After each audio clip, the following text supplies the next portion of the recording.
वर्णन किया गया है। और नरकों का वर्णन करते हुए कितने प्रकार के नरक हैं, कौन कौन लोग नरक जाते हैं, उन सब के विषय में बताया। आप लोग भी सुनिए। 6 चिन्ह जिनके होते हैं ऐसे लोग नरक जाते हैं। बहुत ध्यान से सुनना। वैसे तो बहुत सारे प्रमाण हैं नरक जाने वालों के, पर 6 मुख्य प्रमाण हैं। अत्यंत कोप कटुका च वाणी दरिद्रतां च स्वजनेषु वैरम नीच प्रसंग कुलहीन सेवा चिन्हानि देहे नरकम गताना।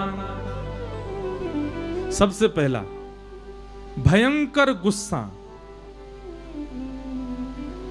जो भी भयंकर क्रोधी बैठा है इस कथा पंडाल में या फिर आपके संबंध में कोई भयंकर क्रोधी, भयंकर क्रोधी किसको कहते हैं? जिसके सामने महाराज इतनी चूक करने में भी पूरा परिवार घबराता है। क्यों? वो गुस्सा ही करेगा।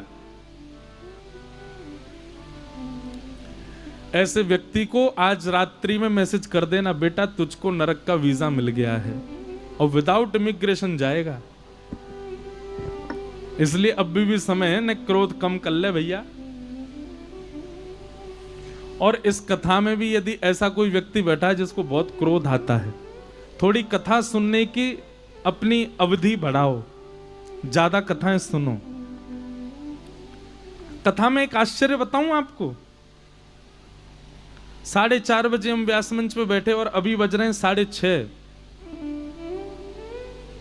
पिछले 4 साल में ये बीते हुए 4 दिन में 2-2 घंटे 3-3 घंटे ऐसे निकले कि आपने फोन ही नहीं चलाया, आप बोले ही नहीं, आप मौन रह के पूरी कथा सुन रहे हो। बोलते तो कई लोग हैं बीच में, आपस में बातचीत भी कर लेते हैं, पर आपने एक चीज देखी, आप 4:30 बजे 6:30 बजे तक मौन बैठे हो, आप बोले ही नहीं रहे, आप सुन रहे हो बस। इतना मौन कभी रहे आप? यहां बैठे हो। ये कथा का प्रताप है, कथा का ये प्रभाव है कि जिस वाणी को आप कभी शांत नहीं करते उसको आप पिछले 2 घंटे से शांत करके बैठे हो।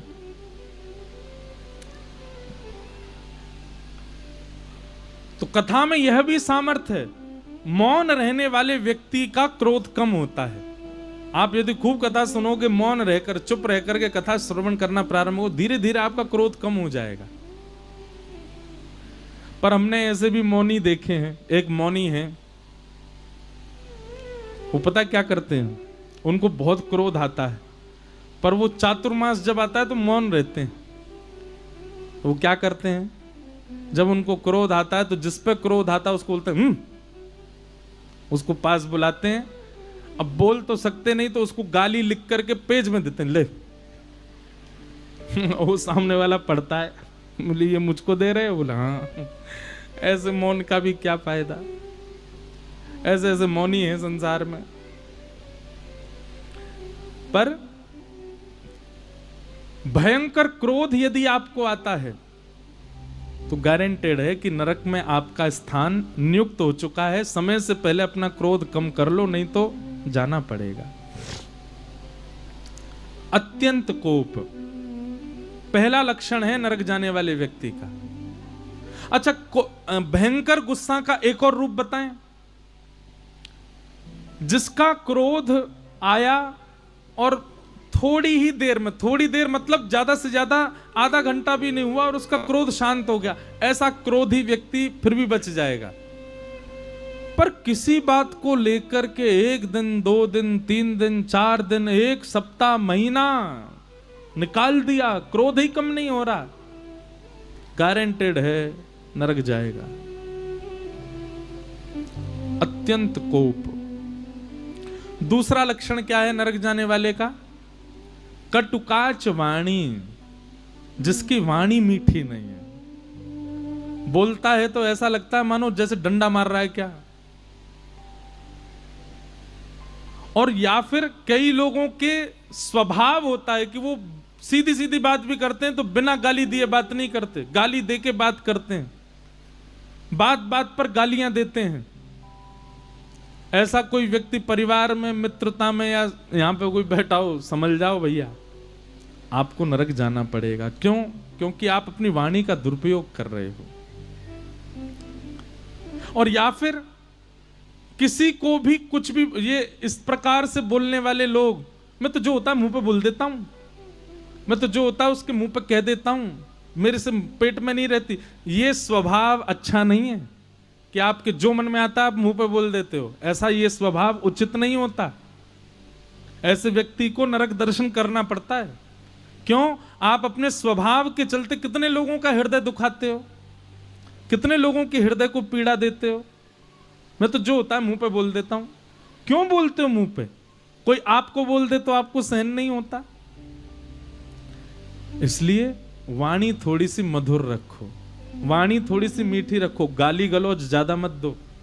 और ज्यादा मत दो क्या, दो ही मत, देनी क्यों है?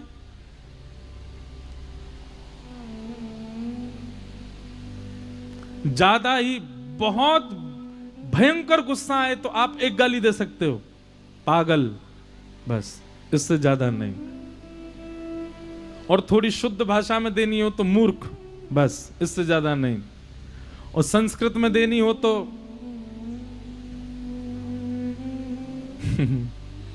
हम कथा इसलिए कर रहे हैं कि आपको ये सिखाएं क्या बोलना है।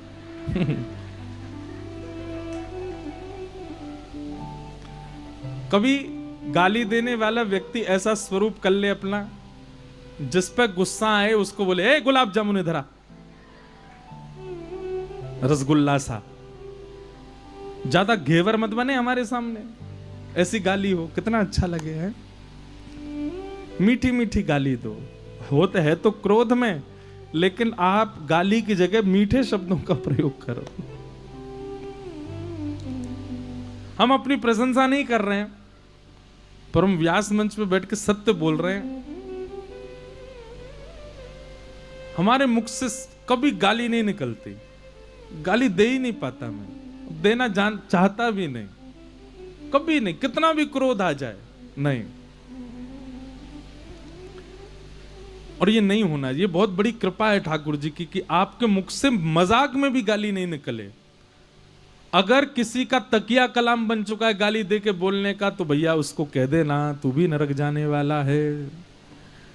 अत्यंत कोप, कटुकाच वाणी, और तीसरा है नरक जाने वाले का लक्षण दरिद्रताम च। जो व्यक्ति दरिद्र है, दरिद्र मतलब होता है जो असंतोषी है। जितना ठाकुर जी दे रहे हैं उसमें संतोष नहीं है उसको, ठीक है, और बढ़े उसके लिए प्रयास करता है, पर ऐसा उस व्यक्ति को दरिद्र कहते हैं कि जितना मिला उस पर संतोष नहीं और फिर प्रयास नहीं कर रहा है, बैठे बैठे सोच रहा है इतना और हो जाता, ये और हो जाता, ये भी मुझे मिल जाता, वो भी मेरा हो जाता। ऐसे व्यक्ति को दरिद्र कहते हैं। और असंतोषी व्यक्ति जो संतुष्ट नहीं रहता है, उसको भी नरक दर्शन करना पड़ता है। तो अत्यंत कोप, कटुकाच वाणी, दरिद्रताम च, और चौथा क्या है, स्वजनेषु वैरम। अपने ही जनों से, अपने ही भाई बंधु और अपने ही परिवारी जनों से जो शत्रुता कर लेता है, नाराज हो जाए, रूठ जाए, वहां तक ठीक है, पर शत्रु मान ले, इस स्थिति तक में आ जाए कि महाराज परिवार का ही संबंधी सामने आ जाए तो उसको हम जान से मार देंगे, इस प्रकार की शत्रुता जो कर लेता है उसको भी नरक दर्शन करना पड़ता है। स्वजनेषु वैरम, अपने स्वजनों से वैर करे। अत्यंत कोप, कटुकाच वाणी, दरिद्रताम च, स्वजनेषु वैरम। और पांचवा लक्षण क्या है, नीच प्रसंग। बहुत ध्यानपूर्वक सुनिएगा। प्रसंग का मतलब होता है संग, और नीच, नीच किसको कहते हैं? जो मांस खाता है, जो मदिरा भक्षण करता, मदिरा सेवन करता है, जो परिस्त्री संग करता है। इस प्रकार के जितने भी पाप हैं, इन सब पापों को करने वाले का नाम नहीं लिया गया है। बहुत ध्यानपूर्वक सुनिएगा। परिस्त्री संग करने वाले, पर पुरुष संग करने वाली, भक्ष खाने वाले, बालकों के साथ दुराचार करने वाले, किसी का धन हड़पने वाले, किसी के साथ गलत करते, ये उन लोगों के नाम नहीं है यहाँ पे। ये तो बहुत बहुत फाइन क्वालिटी के पापी हैं, इन लोगों का नाम थोड़ी है यहाँ पे। यहां तो उन लोगों का नाम है जो सुधरा हुआ जीवन जी रहे हैं, पर कुछ ऐसा करते हैं जिसकी वजह से उनको नरक जाना पड़ेगा। ये वो 6 लोग हैं। यहां पर उन लोगों का नाम नहीं जो गैया खा जाते हैं, यहां पर उन लोगों का नाम नहीं जो अविला नारियों के साथ गलत करते हैं, यहां पर उन लोगों का नाम नहीं है जो दूसरों के साथ छल, वो तो नरक, उनने जीते जी नरक बना रखा अपना जीवन। यहां तो उन लोगों का नाम है जो जीवन जी रहे हैं ठीक तरीके से लेकिन गलतियां करते हैं, उन लोगों का नाम लिखा है यहां। तो क्या कह रहे हैं? नीच प्रसंग, मदिरा पान करने वाला, मांस भक्षण करने वाला, परिस्त्री संग करने वाला, दूषित कर्म करने वाला, वो तो नरक जाएगा ही जाएगा, पर उसके संग उठने बैठने खाने पीने सोने हंसने वाला, खुद कुछ गलत नहीं करता है पर जिसके संग रहता है वो सारे गलत काम करता है, उसको भी नरक जाना पड़ेगा, उसको भी नरक जाना पड़ेगा। नीच प्रसंग। अब इसमें कई लोगों के प्रश्न आ जाते हैं, महाराज जी हमारे परिवार का व्यक्ति ऐसा है, आप उसका साथ थोड़ी दे रहे हो। यहां उन लोगों के लिए कहा जा रहा है जो उसको साथ देते हैं, उसके संग हंसते खेलते बैठते हैं। हम गलत नहीं खाएंगे, हाँ हमारा मित्र खाता है उसको खाने दो, आपको भी जाना पड़ेगा। हम तो डूबेंगे सनम, तुमको भी ले डूबेंगे, और खुद तो जाएगा, आपको संग लेके जाएगा नरक में। नीच प्रसंग कुलहीन सेवा। और अंतिम लक्षण क्या है? कुलहीन सेवा। कुलहीन सेवा का मतलब जिसने अपने माता पिता का त्याग कर दिया, जो अपने माता पिता के साथ गलत व्यवहार करता है, जो अपने माता पिता भाई बंधु परिवार के जनों को त्याग चुका है और सबके साथ दुर्व्यवहार करके अपना संबंध बिगाड़ चुका है, ऐसे व्यक्ति को जो अपना आश्रय प्रदान करते हैं, कुलहीन सेवा, कुल से हीन व्यक्ति की जो सेवा करते हैं उनको भी नरक जाना पड़ता है। कोई माता पिता से गलत बोलता है, माता पिता पर प्रहार करता है, माता पिता को गाली गलौज करता है, ऐसा बालक, और उसकी तुम सहायता करते हो, उसके तुम मित्र हो, तुमको भी नरक जाना पड़ेगा। ये 6 चिन्ह हैं नरक जाने वालों के। पर श्रीमद् भागवत जी में यमराज जी महाराज एक बात कहते हैं, क्या? बहुत ध्यान से सुनना। 3 काम करने वाले, नित्य हर दिन 3 काम करने वाले लोगों को कभी नरक नहीं आना पड़ता। कौन कौन से 3 काम? कि जिहुआ न भक्ति भगवत गुण नाम देयम, चेतश्चन स्मरति तच्चरणारविंदम, कृष्णाय नो नमति यत्सिरे कदापि, तानान्यध्वस्यमसतो कृत विष्णु कृत्या।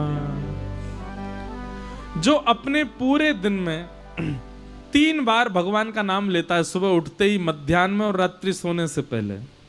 जो व्यक्ति अपने पूरे दिन में 3 बार भगवान के सामने सर झुकाता है, सुबह उठते ही, मध्याह्न में और रात्रि सोने से पहले। जो व्यक्ति पूरे दिन में 3 बार भगवान के आगे हाथ जोड़ करके, नेत्र बंद करके चित्त से भगवान को स्मरण करता है, भगवान को याद करता है, सुबह उठते ही, मध्याह्न और रात्रि में, ऐसे व्यक्ति को कभी नरक नहीं जाना पड़ता।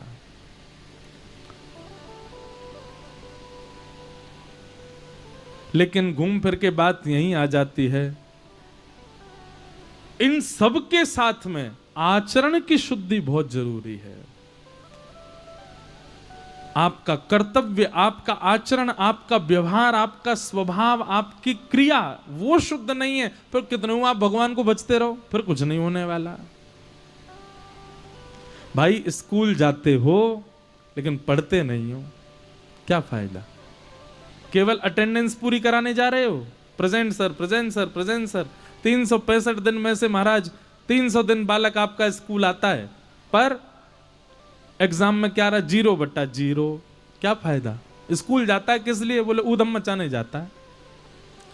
ठीक वैसे ही जो भगवान को तो याद करते हैं पर अपना आचरण शुद्ध नहीं कर रहे हैं, अपना जीवन शुद्ध नहीं कर रहे हैं, अपनी विचारधारा शुद्ध नहीं कर रहे हैं, 0/0 आपका स्मरण भी 0 है, कोई फायदा नहीं।